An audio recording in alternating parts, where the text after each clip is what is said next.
Hey guys, today's Bible reading devotion is found in the book of Daniel, chapter 4, verses 1 through 3. Here we are introduced to King Nebuchadnezzar, or reintroduced to King Nebuchadnezzar.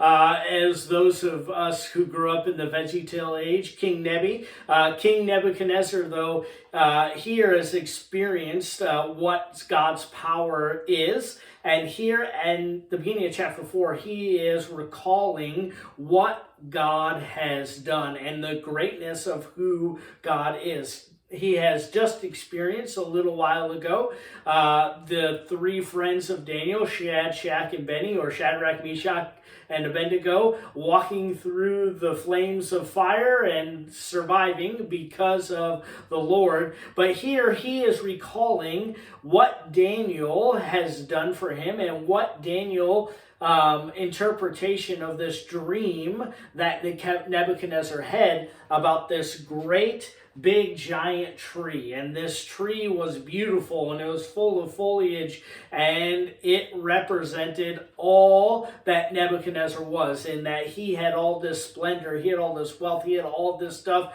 Well, in the dream, the tree is chopped down, the tree is destroyed, and ultimately it took a little while for the tree to recognize where its place was. And that's exactly what happened. And the interpretation that Daniel gave to Nebuchadnezzar, that he was the tree, and that he was going to be chopped down. He was going to lose everything. In fact, the Bible tells us later on in chapter 4 that Nebuchadnezzar goes mad. He goes mad to the point that he acts like livestock, acts like cattle, and he heads out into the grass and he starts eating it. And then his fingernails start growing, his hair starts growing, and he just looks mad and ultimately loses everything until he gains his reason and ultimately recognizes that God is in control. And that's what we're reading here right at the beginning of chapter 4, where Nebuchadnezzar is just declaring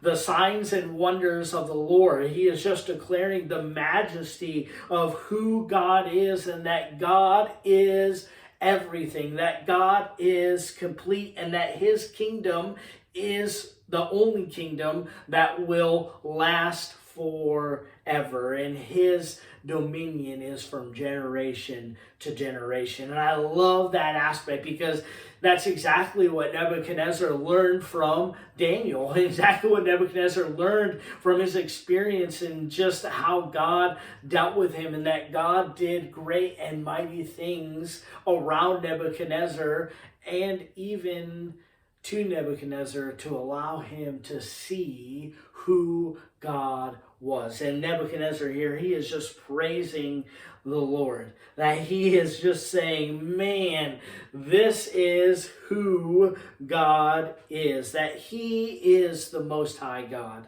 He and he alone is the one who is worthy of all our praise. And I think about that. I think about Nebuchadnezzar going from the point of, man, every single time you hear some music, you need to bow down and worship me. Every single time you get to the point where it's just like everything is all about me, me, me.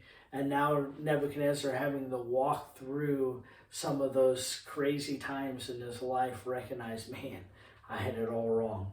I had it all wrong. And the fact that it's all about him. Now, I don't know if Nebuchadnezzar really recognized fully who God is, but I want to challenge you today. If you know the Lord personally, this should be a recognition each and every day, that God is the God, the Most High God, and that he is worthy of all our praise, and that he is the one who's in control. He is the one that guides us and directs us. He's the one that we should be following. And may our praise be mindful of all the great and marvelous things God has done and continues to do. Hope you have a wonderful day.